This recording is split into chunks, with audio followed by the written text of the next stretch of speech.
Thank you all for coming out tonight.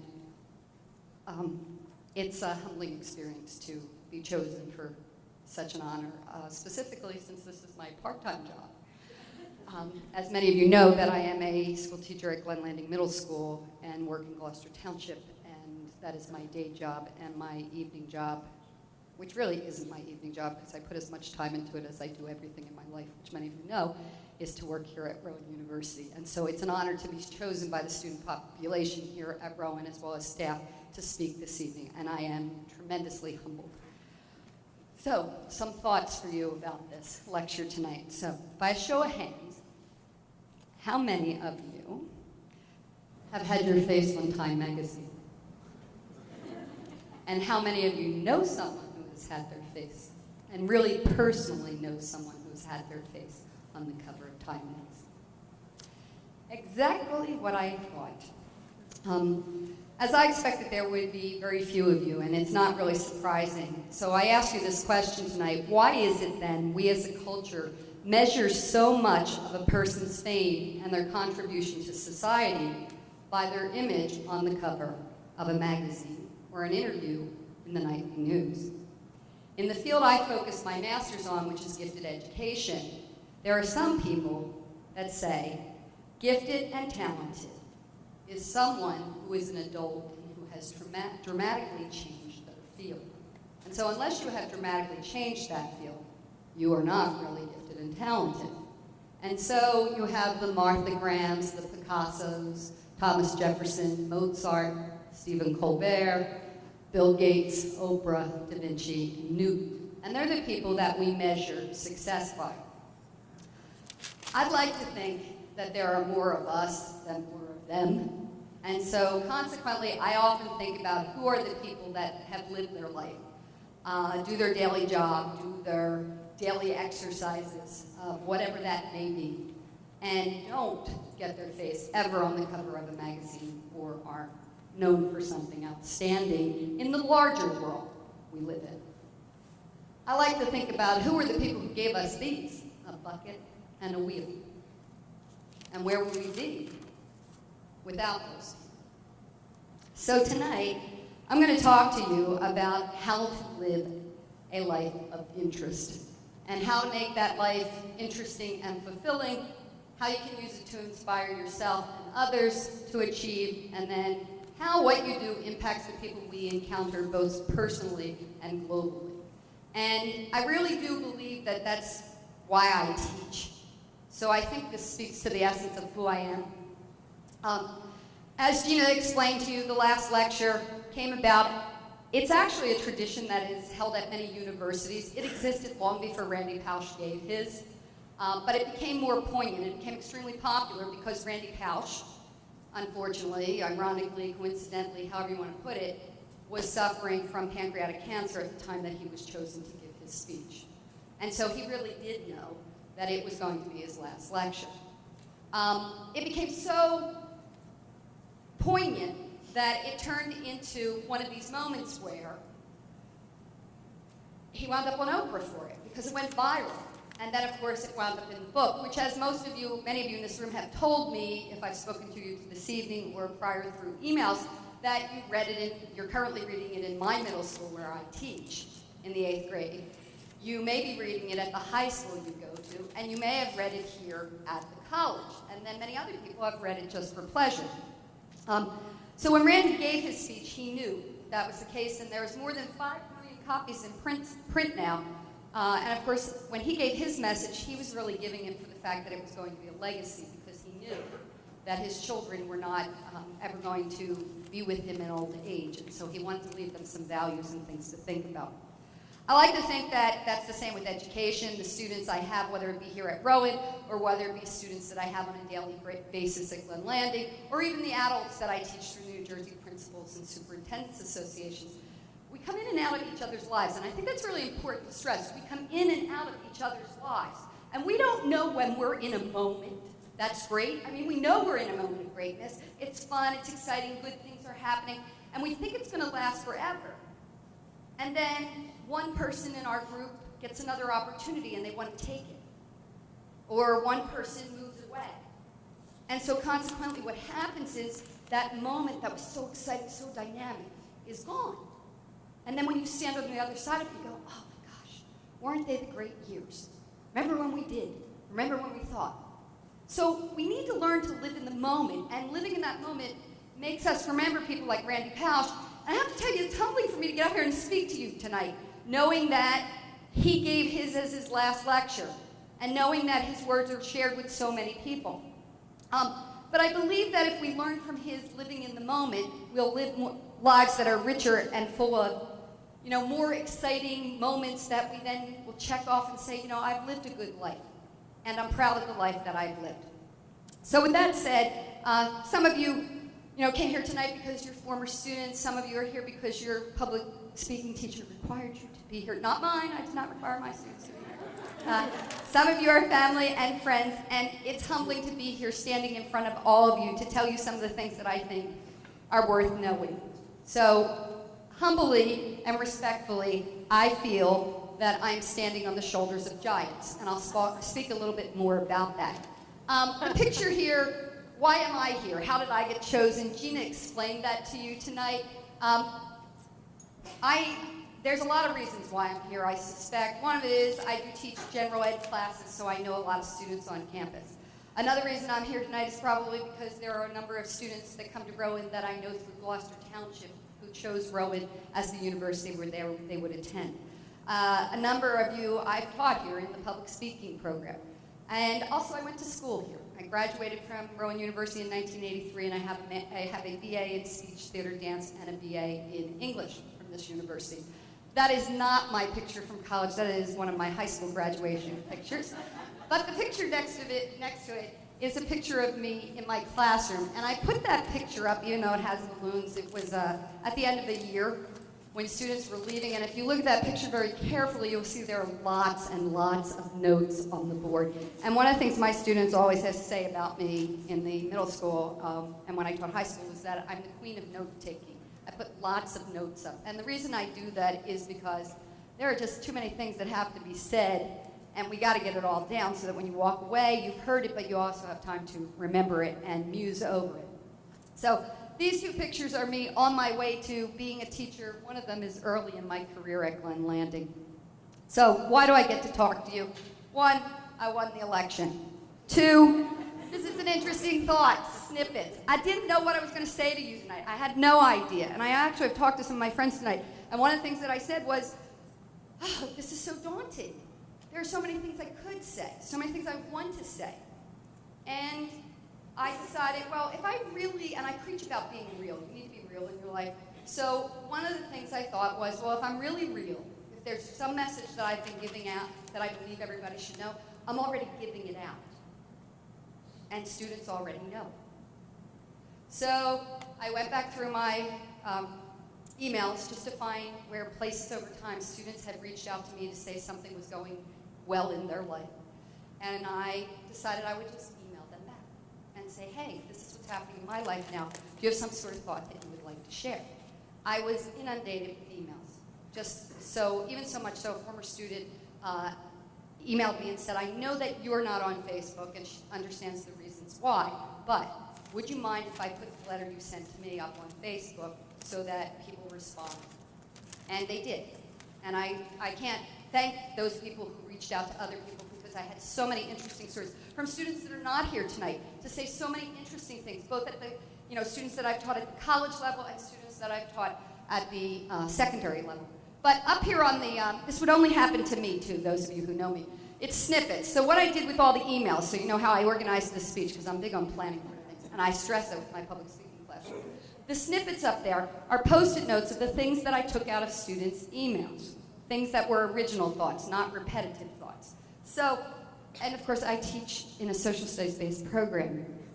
And did anybody notice it looks like the United States? I was like, how did that happen? It's Kismet, right? So anyway, so then I had all these thoughts, and this is my office for those of you who at school who know me and think that my desk may be busy at times. It is not at my house. So there's my desk, and here are some of the little up close, pay it forward, expect more from yourself than mediocrity, that I always looked for the humanity within people, the triumph and the failure. Challenge is a wonderful thing, laugh at yourself, know the agenda. I'm always big at knowing why people are asking you the questions they're asking you, because everybody wants something. And you should know so that you can reach out and accommodate them and meet them where they are. So the bottom line was I looked at all these notes and said, oh my gosh, what am I going to do with these now? Because there were just so many of them. So this is my hallway to my office. And on this side, the little green ones up at the top are the overriding ideas, because I had to categorize them. And the ones on that side are the ones that didn't fit in, but they were examples of the things that were on this side. I know it sounds crazy, but my public speaking students are laughing because I'm all about the planning stage. If you plan, you can give a good speech, and you don't need any documents. And so there you go. And you can see it says organization and don't show up in flip-flops. This is a belief of mine, and one of my students reminded me of this because it became a joke in my class, is that you don't show up to the event in flip-flops. You're interviewing for a job, you prepare for the job. You come dressed appropriately. That means if you're giving a speech, you take the time to organize the speech so that you appear to be the credible professional for what that's worth. So with that said, that's how I got to tonight. So I don't necessarily claim that all the thoughts are mine originally, but they're probably things that I said and inspired in students. So my students repeatedly believe this, that I live a life of interest. I had an interesting conversation with my father a couple weeks ago about being a teacher. And one of the things I said to my father about it is that it's a tough job, and many people know that, and there are many people in the room that are tied to education, so they know that. It is a job that there are very, very high expectations for in the world we live in. And I'm not going to go on the soapbox of how it's not as recognized as it once was, but it is not recognized as it once was. And I think that I appear to be an average teacher, because people think teachers are average. It's an average job. But my students believe, because of the things that I tell them, and my friends believe, that I live a life of interest, that I'm an interesting person. And I tell people, you need to be an interesting person, because I don't care what your majors are in this room for the people that are here from Rowan, and I don't care what your careers are, everybody else. What I care about is this, with your whatever you're choosing to do. You need to be interesting in what you do. So be interesting as an engineer, but don't talk engineering all the time, because nobody wants to listen to engineering all the time unless you're hanging out with the engineers. Okay? And that's a truthful statement. We like to gravitate towards people who have interesting stories to tell. So find things that you can repeat. They may not be yours in the beginning, but they eventually will be. Particularly when you go senile, you'll think they were you. So, but the idea is live a life of interest. So the first thing that you need to do is be confident. You need to be confident in your abilities. And it was funny because I just said, you know, my students know that I've been really nervous today. And somehow, we have a small prayer group at my school in the morning that meets before hours. And I do go to that prayer group. And somebody dropped this in my bag today. And it says fearless on it. And it was rather apropos because I was really anxious about today. And the bottom thing says, so we can say with confidence. And it says, the Lord is my help. Now, whether you believe in faith or religion or whatever, the fact that this showed up in my bag to remind me that I have confidence and have the ability to speak to you this evening was a good reminder. Because it makes me settle down and say, okay, I may have something worth saying. So be confident. But you need to be humble, too. You need to remember that wherever you are in life, you didn't get there by yourself. I didn't get there by myself. These couple people sitting up here in the front, my parents, helped me get here. All these people that are students of mine helped me get here. My friends helped me get here. You don't get anywhere in life by yourself, and you need to learn that lesson early on. The next thing is you need to be eclectic and worldly, which means you need to embrace things. You need to get out there and learn as much as you can, and be knowledgeable. Be passionate and bold. Sometimes I think I'm a little too passionate and bold because I think it's gotten me in trouble over the years. But, you see the Snickers in the room. And it's true. I think it does get me in trouble sometimes. Certainly when I was a teenager, it got me in trouble with my folks all the time. Because, you know, I was one of those type children who said things before they thought it through sometimes, and it got you in trouble. So I know that. Be personable and kind, but not a pushover. All right? So you really need to reach out to other people, be kind to them, think of their feelings, but don't be a pushover and let people walk all over you. They don't respect you then. Be glib and good, which means tell the truth, and make sure you're ethical, and be ready. And finally, be the Zamboni, and we'll talk more about that. Okay, so why should you listen to me? I don't know, because my face is not on the cover of Time magazine. And I did not invent the wheel nor the bucket. But I do believe I have some message to give you tonight. So, standing on the shoulders of giants. I'm going to start with these people, because these people are at the root of who I am. The people on this side are my mother's parents. They are Irish immigrants who came to the United States in the early 1900s. The story goes, for what it's worth, is my grandmother, Catherine Duffy, came to the United States on the first boat that sailed out of Ireland after the Titanic sank. And she came as a teenager to the United States. And that's pretty brazen to come. She really had nothing left in Ireland. Her mother was there, some family, but it was a dismal time in Ireland. So she came to the United States, and she came to work as a servant. My grandfather also came to the United States, and he came to work as a servant also. My grandparents met when they were serving the Allen family. The Allen family's history is they are the people who created the flexible flyer sled. So if you had a flexible flyer sled in the history of their family, that's who my grandparents worked for up in, in a more kind of like mainline section of Philadelphia. My grandfather was not a U.S. citizen. How he got to be a U.S. citizen was he served in World War I. If he served in World War I, he would get his citizenship, and so he did. My grandparents lived to be very old. My grandfather was retired when I was born, and had been for some time. And my memories of my grandfather, for the most part, were his cigar, him sitting on the porch, his sweater, no matter what season it was, it seemed like, in a wicker chair, with the Phillies game on. My grandparents originally, when I was born, they lived in the section of Philadelphia near Conemax Stadium, which we'll come back to that in a little bit. But these are people who came to the United States, fell in love with each other, started a family, had 8 children, and experienced some tragedy because some of their children died at a young age. My mother is the last of all of those children. She does have one brother that is still alive. Okay? And they were a pretty close-knit family. When I was growing up, my grandmother had dinner every Sunday. We would go to her house, as much as we could. We lived in Jersey. She was living in Philadelphia. But when we went, the house was always full of people. We always went and stayed for the weekend, my brothers and sisters and I. And my grandmother had a cupboard in her house that was a candy emporium. I am not kidding. Am I, Kathy? My cousin is up here front. It was a candy emporium. It was built into the wall. You opened it up. It was cookies. It was this. It was that. You loved to go. And my grandmother inspired you. Why did she believed the kids needed to be creative. She was the first place that I ever cooked. I didn't cook at home. I was allowed to touch an electric frying pan. All sorts of stuff that made me a little bit more open. My Uncle Frank was not married and he lived at home. He was not too happy to have us there because we scratched miserably his original Beatles records. But hey, it was how it went. My grandmother let us touch everything. My grandfather didn't say too much, but he was a strong presence in the house. And it was at my grandmother's house that I first probably developed my love for teaching, which it was because my grandmother had a chalkboard on her porch that she would allow me to play school with. Okay? The other two on the other side are my grandparents, the Biermans. My grandmother and grandfather were tough people. They lived through the Depression. They did not have a lot of money, and they were very frugal. And so when we kids came along, they contrasted with my other grandparents in the fact that if you went to open up the cookie jar or the candy jar at their house, they knew you did it. And you were always watchful. But I didn't appreciate them when I was younger. I appreciated the first two more.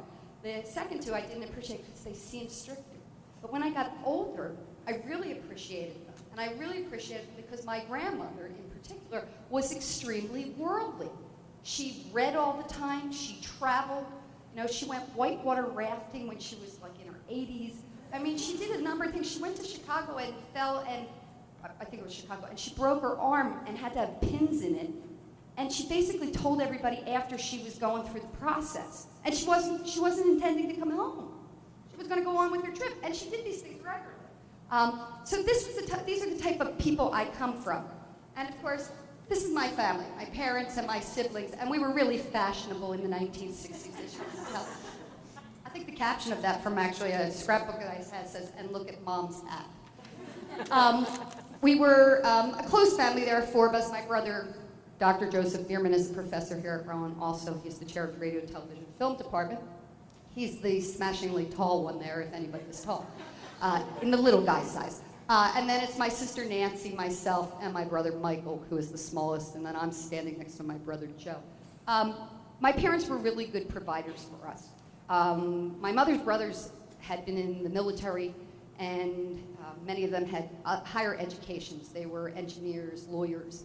And so consequently, when my father and my mother started dating and then eventually married, my father wanted more for us because his siblings had not gone to college and my father worked as a tradesman. That said, he knew what he wanted for us. And so he was inspiring us early to be those things. My parents met, go back to Connie Mack. My father was a baseball player, and he played first base, and he was a left-hander. And he would walk past my grandparents' house to go to where the Philadelphia A's played at the time. And so he would go past all the time, and he was interested in some other girl, I might say, as the story goes. And my mother was sitting on the porch, and he stopped to talk to my mother about the other girl. Well, that was it. The other girl was gone. And so my parents eventually married. So we always say in our house that we wouldn't exist if it wasn't for baseball. And so it has a special feeling for us, baseball, just because it's the all-American sport, right? And so it brought our family together. But my parents really wanted a lot for us. And so we were expected early on to know that we were going to go to college. I tell a story, and the kids laugh at it. I usually tell the older kids this. I don't tell the younger kids, but I will tell this tonight. When I went to kindergarten, my father bought me a bottle of whiskey. Not because he expected me to drink it. It was a bottle of Old Granddad whiskey. We used to laugh when we were kids because if any of you remember Old Granddad whiskey, the figurehead for it kind of looked like my grandfather O'Connor. And so we got these bottles of whiskeys, and they were set aside, and you were not to open them until you finished your final degree. So there were 4 of us. My brother Joe opened his when he finished his doctorate. My sister Nancy opened hers when she finished her medical degree. My brother Michael, Emily, is his open? It's sealed. It's sealed. Okay, my niece is here. His is sealed because he went to get an associate's degree at Camden County and didn't finish, so he has decided not to. And he works as a tradesman. And then there's mine. And mine's not open yet either. Mine is not open because I want to finish my doctorate. And we'll talk a little bit about having dreams and keep reaching for dreams. And maybe when I finish my doctorate, I'll open it. Maybe not, because education isn't really about just graduating from college. It's about being lifetime learners. There's my siblings. And I want to say something about what you do with your life and how you get there. It's a Christmas picture, and as you well know, we ask for gifts at Christmas all the time. Little do we think when we're a child that the gifts we ask for are going to determine who we become as adults. And so I put this picture in specifically of my siblings because it focuses on Christmas time and the things that we ask for. We used to all ask for all sorts of things.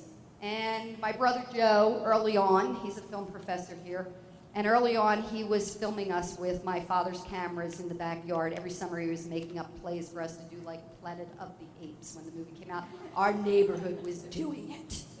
We did The Wizard of Oz in the backyard with all the neighborhood kids, so we were always playing around. And he was interested in cameras. He was a big person into horror films. So, you know, some of you might remember Dr. Shock, which was a television show on in the Philadelphia area. You know, we would have it, he'd get Monster Magazine. It's not surprising that he went into film. My sister Nancy, on Christmas, she got a doll. It looked like Ken. You would all thought it was Ken, but his chest opened up and it pumped blood. She's a doctor today. My brother Michael always had blocks and erector sets. Why? Because the toys he was playing with worked into who he was as a person. We had the best fort when we moved into our new house in Glen Oaks. My brother built off the scraps from where they were building all the new homes. He built a 2-story fort for us, and it was carpeted, and it had roof shingles, and it had a door with hinges. Best fort in the neighborhood, in the woods. So, you know, this was what we had. And I asked for things repeatedly that related to teaching. My grandmother had the chalkboard. Go ahead. And I asked for a typewriter one year. And this is what I wrote. This typewriter is the Royal Typewriter. You can see how well of a speller I was at the time. I got for Christmas on the 25th of December, 1971. This is the second time I used it today. I like it very much. Someday I will get an electric typewriter and be a teacher that can type. I am going to practice 15 minutes on my typewriter every day after school, and I shall learn how to operate the machine very well. I enjoyed this typewriter very much and shall take care of it very well. I am glad I got this fine and beautiful, perfect, wonderful typewriter for the merriest Christmas ever. I don't know that my spelling improved and spell check came along. But anyway, the bottom line is, the things that you do as children may really inform you about what you should be doing for your career. Sometimes the reason we struggle with what we're going to be is because we don't listen to that inner voice. Listen to all the other voices that tell us what we should be. We listen to all the pressures of society for money, etc. I'm glad I didn't. I can't say that everybody else can be that way. My father used to say to us when we were kids growing up, because he liked his job enough, but didn't like it enough that probably he would choose it again as a career.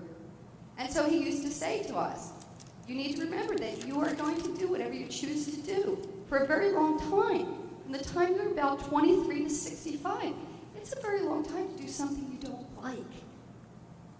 So choose wisely. Listen to that inner voice. I want to go back a minute and talk about mentors besides my family.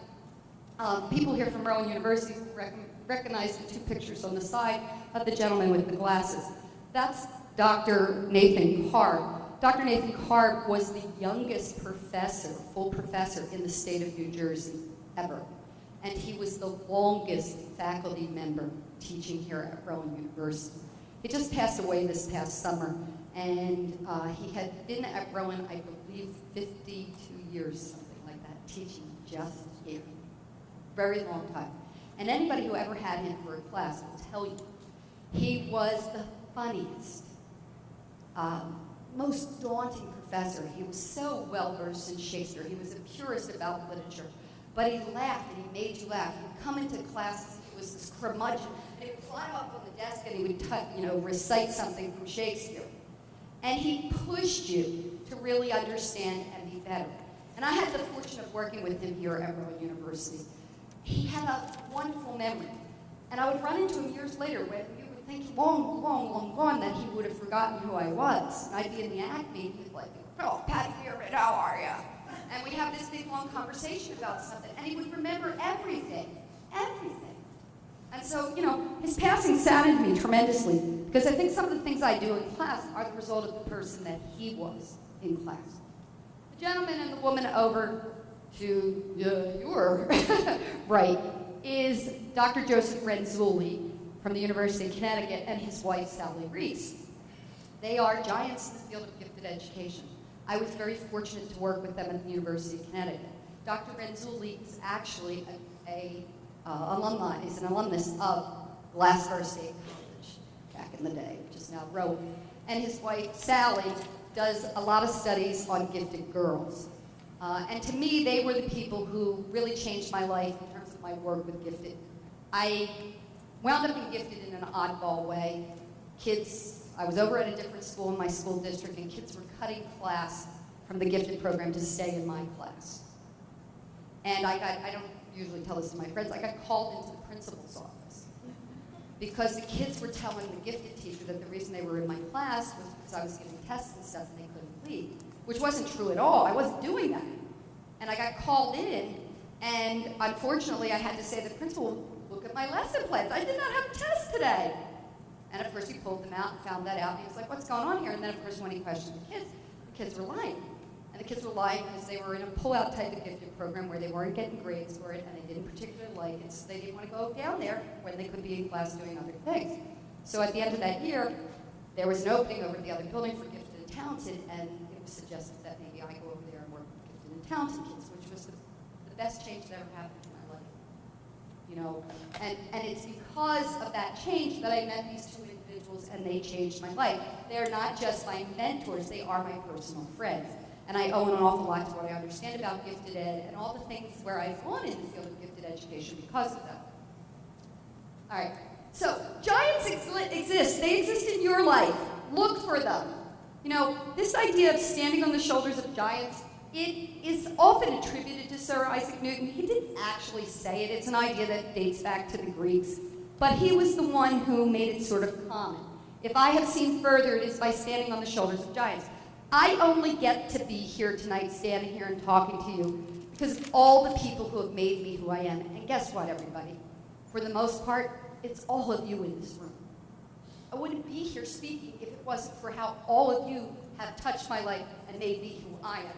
So I want to talk to you about how you can be something that I might inspire in you. So please make sure that you understand when I talk about myself, it's not because I have too much pride. In truth, people who are my friends, they will tell you I have had the toughest time getting ready to speak to you tonight.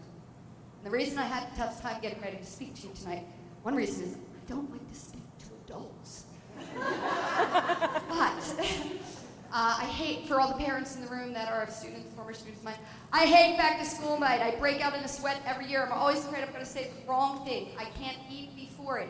I don't know what it is, but I get uptight about it. I feel, maybe it's because I feel adults judge me more than other people. And when you tell them your stories, what they're doing is they're going, oh, that person just thinks highly of themselves. And that's my next remark is, don't mistake confidence for a lack of humility. People who are confident and who have been trained to be confident don't know how to be anything but that. It's part of the fiber of who they are. So learn to be confident. Be confident in who you are. You all have abilities. You all have abilities that are different from the person that's sitting next to you. And the bottom line is you need to learn to embrace yourself, embrace your confidence, and then use it for good. And you need to use it for good, and that's the part that will humble you. Everyone you meet teaches you something. Everyone. And when you really start thinking about that, the homeless man on the street teaches you something. You know, the recent hurricane has taught us all who were not involved or had anything that, happened to us from a tragic point of view, it taught us all how close that can come to home. This lecture is put together tonight because of the things that I gave out and came back to me, because of what I've taught students. So, be eclectic and worldly. And that really means get out there and do some things. And find people in your life that inspire you to do some things. When I was growing up, the Greetings from Saudi Arabia is a card that my father sent home in the Christmas of 1978. My father, it was a time period here in the United States where we were going through one of those recessions and the economy was really poor and there wasn't a lot of work in the Philadelphia area. So my father went to Saudi Arabia because my brother was in college, I was a freshman in college, and my sister was 2 years behind and would be going to college.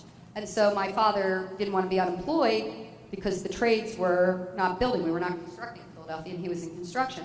And so he had the opportunity to go to Saudi Arabia.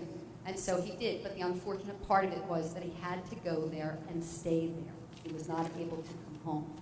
So he left and was away for numbers of months, and he was not home for Christmas. And he would send us things, and there's a card there, Greetings from Saudi Arabia. And when my father went to Saudi Arabia, on his way back, knowing that he had all of us at home, and certainly wasn't going to do this with all of us because the expense would have been unbelievable, and he was also in another part of the world, he wanted to see part of the world, the things that he hadn't seen. So he went to Egypt to see the pyramids, and he went to Greece and saw the Parthenon. And interestingly enough, we have a terrible hobby in my family where we bring rocks back from places we've been. And so my father brought a piece back from the Parthenon, which of course, I don't know whether it came off the actual building, but today that might be stolen antiquities. The bottom line is, we do that now. We exchange rocks from different places. And we also have a little container of red sand from the Red Desert. So we exchange these things. And so when my father came home and he sent all those cards and all those pictures, and we had traveled anyway as a family, we had been to the islands, and we had been many places in America. But the bottom line was my dad basically said, it's okay for you to get out there and go to other places. And so we began to do that. And so my idea that we should travel is something you need to pass on to people. You need to travel. You all need to travel. It changes the way you are and who you see the world and you see yourself. I was in Jamaica in the 1970s when Jamaica was struggling with communism and saw an American flag burned. And as a young person in middle school, that was traumatic to see that happen. Yeah, we were in a resort and all, It was when we rode up into the hills, and then when we saw the really poor in Jamaica that weren't near the resorts. It changed the way I thought about the islands, so you need to travel. The other item there is an archaeologist, a picture of an archaeologist. You need to embrace the past. You need to learn about the past, you need to love the past, you need to think about what it is that the past brings to you. And you need to realize that you will impact the past by what it is you currently do. At one time in my life, I thought I wanted to be an archaeologist. I don't have to worry about that anymore. I encourage my daughter to do that, and she does. Next item there is Oxford University. I had the opportunity to study at Oxford University back in 2000. I won a fellowship, and I got to go to Oxford for part of the, a year, in the summer portion of the year, and it was absolutely awesome to be able to study someplace that. And believe it or not, again, back to be worldly, I went there to study American history from the British point of view. Yeah. And so, crazy enough, and it wasn't just me, it was a host of teachers, but it was such a great experience to work with other people thinking about how another culture sees our culture. So being worldly opens up your eyes. And of course, the Jeopardy item there for everybody in the room that knows this, I've tried out for Jeopardy multiple times. It takes 5 times to get on Jeopardy. I just want you to know that because I have found out exactly how it works. And you can make it up into the top 100 in your region, but then of course if you look too much like every other school teacher and etc., you have to wait. And you take tests, and sometimes they're online. They used to be you actually had to go to the studios and take them. So I'm still holding out for everybody. I think someday I'll be on Jeopardy. It may happen.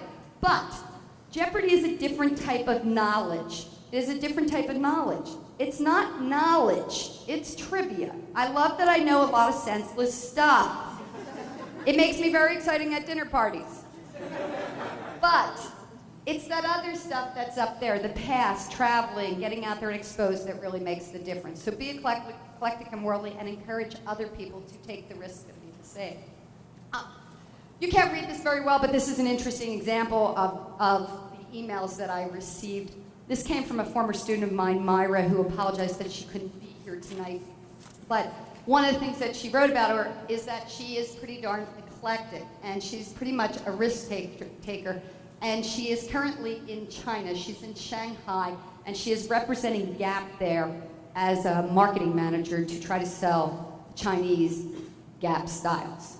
And, it's pretty exciting because when I read her email and she, the things that she had to say, the best part I loved about it was, so in her mind, being a risk taker is what it takes to being successful, to having fun in life, and to making things happen way better and way more in your favor.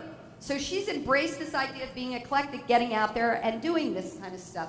And it's pretty interesting because I got countless emails like this from students who were saying, hey, I listened to that part of the message and it's working for me.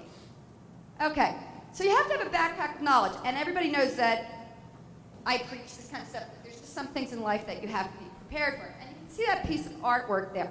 I sometimes do this project. I haven't done it for a few years just because I'm not in a room that has a sink, but I used to do this project because I traveled. I would gather postcards of Renaissance art. And I would take those Renaissance art paintings, and I would bring them back to school and say, okay, well, we're studying the Renaissance. You are now going to be a Renaissance artist.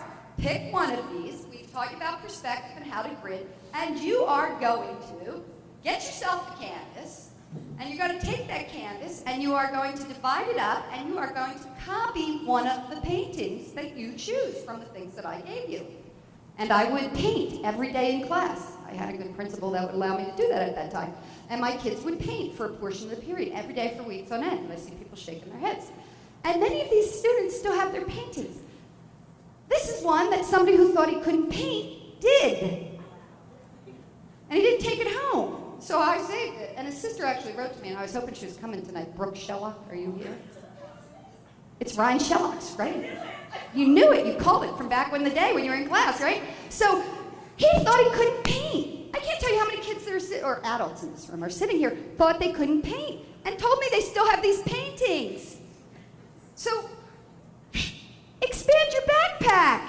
Get a bigger backpack. Start thinking outside the box and doing things that you didn't previously do. Because if somebody tells you you can do it, you can do it. And you can do it. Trust me on that. There are other things that go in your backpack of knowledge that you need to remember. These are my report cards from elementary school. Some of them are good, some of them are not so good. My mother can attest to that. You need to have a good book, a good book. This one, and this cover here is Gone with the Wind, which is my favorite book. So much so, and this might be a surprise for some people in the room, a few years ago I went through a divorce, and it was a tough time in my life. My daughter bought me a bracelet, and the bracelet has the last line from Gone with the Wind, that tomorrow is another day. Because through the divorce, I didn't speak anything ill about my husband. My husband and ex-husband and I are still friends. But it wasn't the right journey for us in life at that time. It was a difficult decision to make after being married so many years, but in truth, it contributed in part to who I am today. And the fact that my daughter recognized that my book had the essence to pick yourself up and brush yourself off and get on with it and look for the optimism in tomorrow worked. So find some book for you that is meaningful. Find some phrase that is meaningful for you. Put it in that backpack of knowledge that you carry. Find another book that inspires you. 1,000 places to see before you die. I got a whole big list of places that I want to go that's in there. Additionally, when you fill that bag, you need to learn to be passionate and bold. So, again, you see the woman over there, that's my grandmother. And I will say, this, my grandmother had a lot of spunk. And loved all of her grandchildren unconditionally, really did. And it's part of who I am as a person. She was probably the most admired person in my life. And when my grandmother passed away, it really took a long time for me to get over that. Because she was probably the first person that I truly loved unconditionally back, because she loved me unconditionally. That's not to say my parents didn't love me. It's not to say that my parents didn't love me unconditionally. But my grandmother had the ability to make me always feel special. And she did that not just for me, she did it for all of her grandchildren. It was how she was. She had an awful lot of grandchildren. So that being said, it kind of gave me confidence. And so as you can see there, I'm dressed as Peter Pan in the next thing, because if you're going to do something, love passionately, be bold in what you do. Don't be the mouse on the side. Because the mouse on the side may live a very quiet life, and it might be fulfilling on some levels, but be a presence to be reckoned with. Be a presence. So that said, you need to take a risk. So this is always a great story. It's my brother Joe will like taking risk story. You need to take risks. And sometimes they're not the risks that your parents would want you to take. So in 1978, when my father was in Saudi Arabia, Joe and I were here at Rowan University together, and so we wanted to go see the Christmas tree lit in New York City. So we went to New York City, and I was so excited because it was the year, I think it was 78, it may have been 79. It was the year that the Muppets and John Denver's Christmas Carol album came out. And we were just so excited about that. And of course, and this is the part for the elderly people in the room, myself included. John Denver was a cute guy. So we didn't know whether John Denver was going to be there, or I didn't know. My brother would have cared less. But we did know the Muppets were going to be there. So we got to Rockefeller Center for the Christmas tree, and it was ungodly crowded. And partially through the crowd, we found this, one of Joe's friends and I found this little boy who had gotten separated from his family. But being college students, we didn't want to be held up. We needed to get to the Christmas tree. But we realized we couldn't leave the little kid by himself either, so we took him and we put him up in the tree. We tied him there with our scarves, and then went across the street and got a police officer. Got a police officer, and after we got the police officer, we then went and went on our very way. Well, we got all the way over to where it was. I had brought my ice skates. I was going to skate with John Denver and the Muppets. Nobody was going to tell me no. I go down the steps, I get down there, and I was a rather young-looking person, and I got down the steps, and they said to me, you can't with enough people your age. I was like, what? We have enough people in high school. I'm like, I'm not high school, I'm in college. I didn't want to hear it. So I was like, are you kidding? I came all this way and brought these skates. We rode in a bus. And my brother was off filming. The filming. So he's off the other side. I go down the stairs, and I was like, I've had it. This is it. It's not working for me. So I go back up the sides. Don't anybody ever try this. It's one of the most stupid things I ever did in my life, but I really did do it. Did I not? He's shaking his head. My parents, do you know this story? So I went up the steps at Rockefeller Center, for those who've been there. I put on my ice skates, and I climbed over the brass rail and let go. And I landed on the ice and got out of the bush and got up and skated with the Muppets. No John Denver. Disappointment. But the Muppets did. So take risks, but not ones that could be dangerous. The best part of the story is I survived that, right? We come back up. This is the better part of the story. We come back up. Everything's good. I'm standing there. I'm telling my brother he's got it on film. We're all excited. Remember the old movie television cameras, the microphone clipped to the side. Remember how that used to move, the big clip? There were some kids trying to steal the microphone. It was one of those coil phones. And they were pulling, and I'm across the street. You're like, yeah, I got to do this. The clip broke. And I wind up on the ground, and I'm like, now we got to come home. And I'm like, oh, how do I explain this? You know, so it was not the best experience, but it was risk-taking, and I survived it. And I guess we do need to take risks. That said, another thing that I keep in my backpack knowledge is that you need to have humor. And as some of my students know, you need to be able to laugh at yourself. This is a Spider-Man glove that actually is a water pistol, and it shoots, and you can also replace the canister with silly string. And it's because one day somebody said I should scrap a test, and I was so annoyed with them that I leaped over the desk, and then a rumor started. That I was like Spider-Woman on the bus, and it was crazy. It was totally out of control, and it was not true. What I did was, you know how when kids are absent, I climbed between two desks, but unfortunately, at the speed I do everything, it became into this legend, and that was kind of an interesting thing. But the bottom line is, don't worry about what other people say about you. You know the truth about yourself. I did not leap over desks. I leaped between them. And so don't worry too much about what other people say about you. And be energetic. Okay. You need to be and at that moment, I should say this too. You should laugh at yourself. I'll go back to that slide. You need to be able to laugh at yourself. So a number of years ago, and some of you will remember this, I traveled to France, came home from France with my children, and my daughter had this paper doll thing. And they were all characters in history. And so my daughter painted them. And she turned them into this bulletin board for my classroom. It was called Princess Patty Travels Through Time. I see head shaking. So it was kind of funny. We all laughed, you know. But anyway, it got to the point that I have this thing where I have to put objectives up on my board, things to teach students, and sometimes they don't listen. So I decided they would pay better attention if I made fun of myself. And so as a result of it, those things hang up there every day now. And so we kind of laugh at me being such a nerd.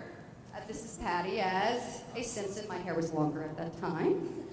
This is me as our theme that year was Study Like a Rock Star. I don't know that rock stars study, but that was a couple years ago. This was last year. We had a theme that had to do with athleticism and about reaching the Hall of Fame.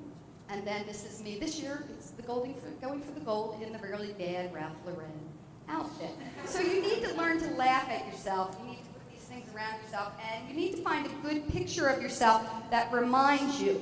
I had a student write to me, and I have this picture. This is probably my favorite picture from my childhood. Find a picture of yourself that really celebrates who you are, and keep it. That's me as a Girl Scout, so evidently somewhere in life I have leadership ability. And I was a Scout until I was 18 years old. The bottom line is this. Find a picture that when you look at yourself, you go, you know, I like that kid.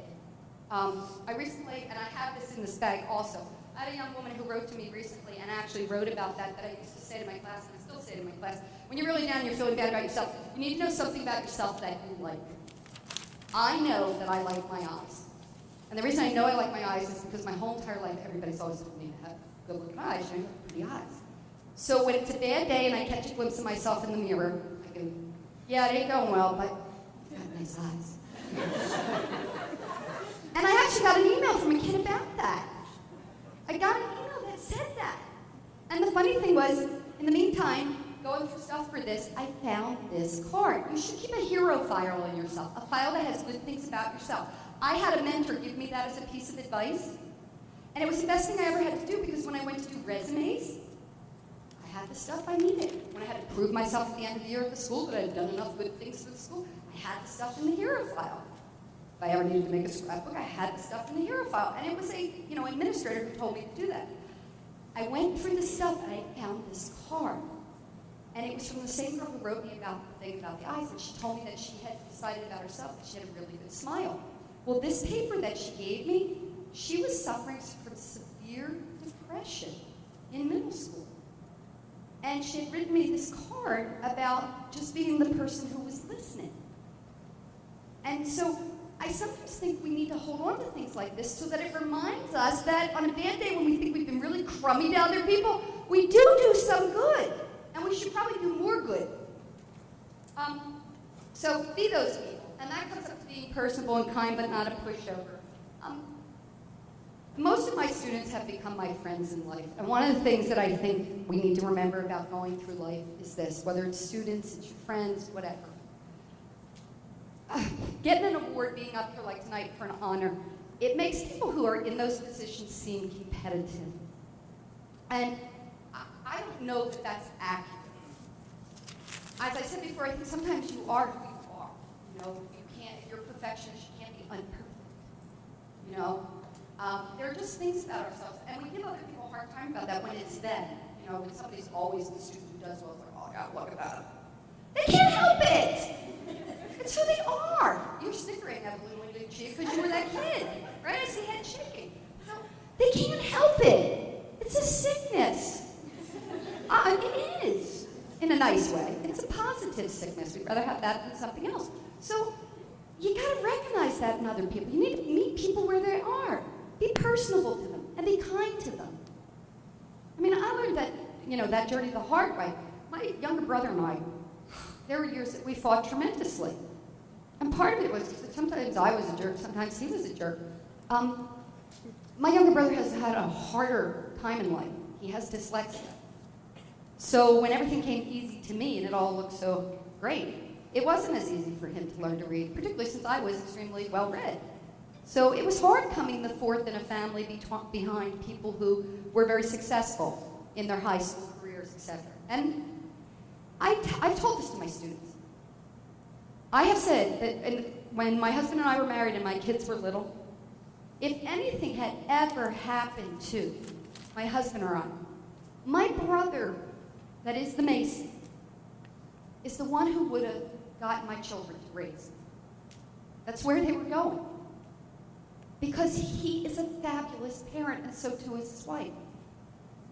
So look at the people in your life. Know who they are. Know what their strengths are. And understand that they're in your life for those reasons. Be kind to those people. And, of all my siblings, my brother and I, my younger brother, when we are adults now, when we finish conversations with each other on the phone, we both say to each other, I love you. We need to tell the people in our lives that they mean something to us. We need to be personable, we need to be kind to them, and don't be a pushover. If you don't want to do something for one of them, tell them. And the same thing is true with students or anybody. Don't be a pushover. That's a picture of Nick Greco. Story with Nick Greco is he's an actor currently in New York City. This was a show that he was in where he was across from a Tony Award-winning actress, and he was pretty darn nervous, and a group of teachers, some of them here tonight, showed up in New York to see him perform. And he was so touched by that. And it gave him confidence, because he was really upset about being across stage from this award-winning actress. He's a lifetime friend of mine, partly because he signed a note when he was in 8th grade that said that if he ever won a big award, I am going to the event with him as his date, and if he ever makes really large amounts of money, he will be opening a school for the gifted. I'm not making that up. He actually wrote that. He actually wrote that. He signed it. There are probably some people in this room who co-signed it, right? Because there's people shaking their heads. But a fabulous person, makes me laugh all the time, and was the first kid who didn't call me Mrs. Coghlan, called me Patty C, and it was okay. But he was a pain. He really was a pain. And in his little note to me, he said, you were, at one point, we used to give these participation points out. We would not be allowed to do this in schools these days. But I used to do these participation points, and he was losing points because he would randomly call things out. And so I had a little paper on the board that meant out of the blue. So I would brush my hand over it, and then I would go to my desk and write down a tick mark, which meant for every time I did that, you had said something was out of the blue, I was going to take 1 point off your average. So at the end of class one day, he came up and he said, "How can you possibly do that? I won't get an A." And I was like, "Well, I guess you need to work harder." And of course, he wrote about that. So that by the end of the marking period, he had something like 105 average, and then after I took all the points off, he still had an A, he had a 93. And he wrote in parentheses in his little email, "I still think that was too harsh." But anyway, don't be a pushover. Because when you are a pushover, people don't respect you. Hold people accountable. They respect you and they understand why. Okay, wear different hats. These are my children as little people. I will say the most defining moment in my life that has ever happened was to become a mother. I can't say enough about how much I love my children. And that I would go to the end of the world for them. And believe it or not, though my parents would probably disagree with me because they sometimes think they take advantage of me, I like my kids as adults. Because at one point in life, somebody gave me a piece of advice, and it was this. You really technically only get your kids from the time they're born until they're 18. Because at 18, they're going to tell you they're getting out of your house if they want to. What you want is for them to go ahead and get out at 18. But you want to like them when they go, and you'd be willing to have them back as guests. And I like my children. I like them as guests. They both live in Boston. They were unable to be here tonight. But they are creative people, and they have a lot of energy, and they're kind people. And I hope that's part of the message that I sent to them. Be glib and be good. Be honest with people. Tell them what you think. You don't have to say it nasty, but tell them what you think. You're entitled to your thoughts. Now, if your thoughts are going to hurt somebody's feelings, try to avoid hurting somebody's feelings. Find another way to get somebody going in another direction. A student here at Rowan wrote me and said, "You know, the one thing that I've been amazed about that you've said in your classes is that a kid would come up with you for an idea for a speech or for a writing assignment. You never said to them, that idea sucks. You never said, oh, that's a really bad idea, or that's an overdone idea. Instead, what they said was, you figured out how to get them to go in a different direction with the same idea. So they didn't have to give up their passion for the idea. They just figured out how to present it a different way." Some of you know that I am the advisor to the Students for Sensible Drug Policy here on campus, which seems like a strange club to be involved in because some of you probably think it's promoting, legalization of marijuana. That's not what the club is promoting. It's really promoting that we set standards here at the university for educating kids about drug use and what will happen to them if they get caught. Okay? So that said, I'm involved in that because a student told me a story in my class and he wanted to do a speech on the legalization of marijuana. And I said to him, that speech is overdone, but give me a different take on it. Bring me something new about it. If you can do that, I'll have a conversation about it with you. And he did. And then he started that club up as a result of it. The footsteps, why the footsteps is, don't tread on other people.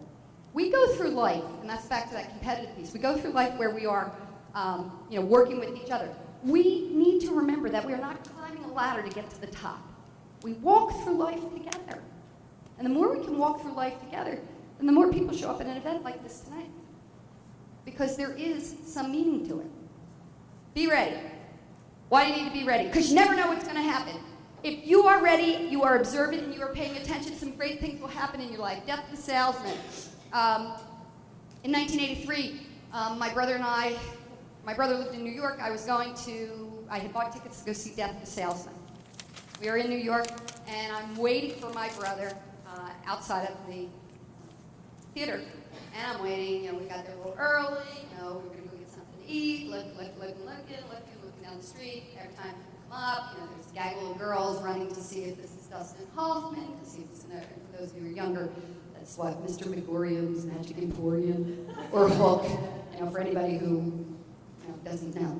But anyway, so I'm standing there and I'm looking, and my brother, we're not people of great stature in my family. So I'm waiting for my brother and I'm looking, and I look down the street and I see my brother come.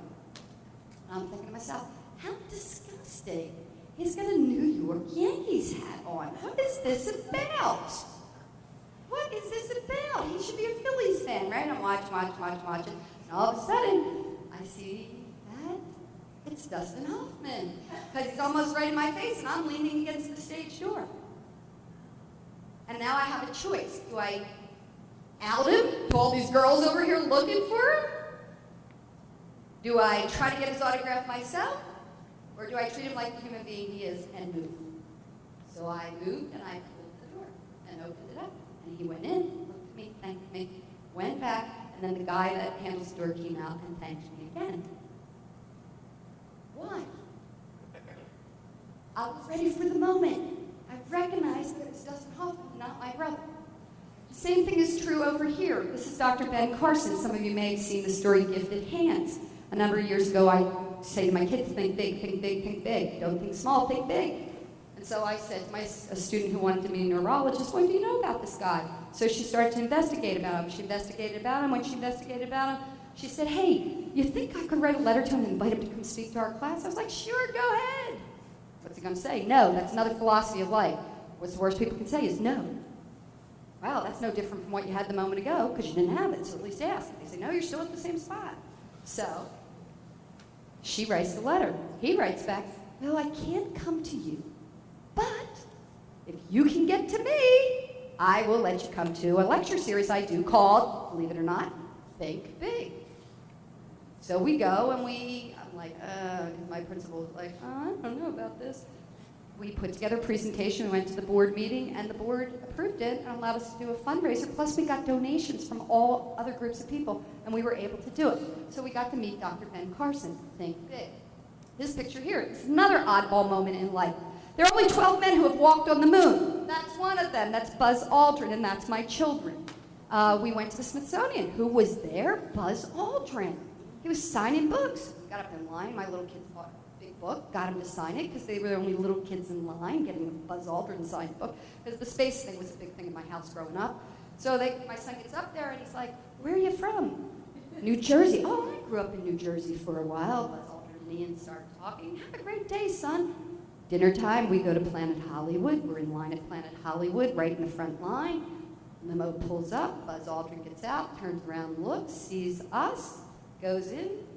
They bring us in, and we get to sit at the table next to Buzz Aldrin when he is getting his jacket. That is his Planet Hollywood jacket. We watched him do his hand, and we were like part of his entourage for the evening.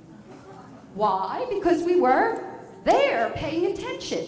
So you need to pay attention. Be ready. Snap at the moment. Who knows what's going to happen? All right, last idea of the night. Be the Zamboni. That is in my knowledge. Be the Zamboni. What does that mean? That means have dreams. Have dreams that are greater than you. A number of years ago, it became a joke. I have a collection of Zambonis that students have given me. My sister gave me a remote control Zamboni. I know for those of you who don't know me really well, you probably think I'm really weird at this point. But the Zamboni became this image of be something more than you expect. Many people have written back to me about be more than just ordinary. Appear ordinary, but be fulfilled. Be more than that. And so what happened is it came up as like a slogan, and we've kept it because I used to joke with the kids that I wanted to be the most educated Zamboni driver in America. I think I will be someday. I know how to drive a Zamboni, courtesy of my younger brother. He arranged for me to learn how to drive a Zamboni. My brother Joe filmed it. There really is footage of me driving a Zamboni. And so I know how to drive a Zamboni. I just haven't got the PhD yet. So I'm not the most educated Zamboni driver in America. But that's there as a joke to inspire you to be more than. Think of the unusual, reach out, be something different. Look average, but be something more. So tonight's talk was about living an average life. It's about making interesting and fulfilling choices, right? Because if you can appear to live an average life. You can look like you are an ordinary teacher. And most days I will tell you, I think of myself as an ordinary teacher. I don't think I am any more special than anybody in this room. I really don't. In fact, if you ask my father, he and I got into an argument on Thanksgiving about it. We did. Because I don't. And he's like, you've had people, this is an honor. You have people who recognize that you have given something more. I don't think of myself that way. I am an average school teacher. Gets up every day and does a good day's worth of work because I have a work ethic and I love what I do. And that's really what you need to do. You need to inspire others to achieve. So, wear those different hats. This is my hat from this past summer. Some of you know the story, why my hair is so short. My hair is so short because I traveled to My son had an internship in Los Angeles this summer. Almost every picture from the trip looks like this with this hat on. Because I laughed. I laughed and my hair was really short. Well, I shouldn't say that. My hair needed to be cut. And I got out to Los Angeles and I was like, I should have got it cut before I left. And I didn't. I was like, And one morning I came out of the bathroom and my son was like, what in the blazes did you do? And he didn't say it that way, you can trust that. He's 24 years old. And I was like, what? And I was like, well, the bangs were in my eyes and I couldn't take pictures with them, so I cut my bangs myself as if I was in middle school again. What was I thinking? Because my hair is this short. I'm not making this up tonight. My hair is this short because I haven't had it cut since August. When I came back from Los Angeles, I had to go to my hairdresser and she had to say, there's nothing I can do to fix it, like cut it that short. I have not had a haircut since August 14th or 15th. So people, if you think my hair looks nice tonight, I am in most pictures from California because of the hat. Because when you do something that's a bad choice, figure out how to live with it. Wear different hats. Inspire yourself and others to achieve. Impact all the people that you encounter personally and globally. You do make a difference. I can't tell you as much. I mean, I have to tell you, I'm humbled by being here tonight. This is a picture of my son that was taken. You can see he has an airplane in his hand and the airplane is above and we're trying to catch it. He has a lot of pictures like that, my son, where he has glasses, opera lenses tied on his face so that my mom's laughing. There's a picture of my son where he's got opera glasses tied by a piece of string around his head, so he didn't have to hold them. He could look into the distance. But he has a lot of creative thoughts like that. And so when I think about creativity, he's pretty darn creative. So I try to remind everybody, be creative. Think outside the box always. Have faith, because even in the darkest hour, things work out. And I really do believe that we live charmed lives and we forget to realize that we live charmed lives. Stop and look for those charms in your life. They're there. And be thankful for all that you've been given, because I have to tell you, I'm thankful that all of you were here tonight. I thank you for coming, and I am humbled by your participation.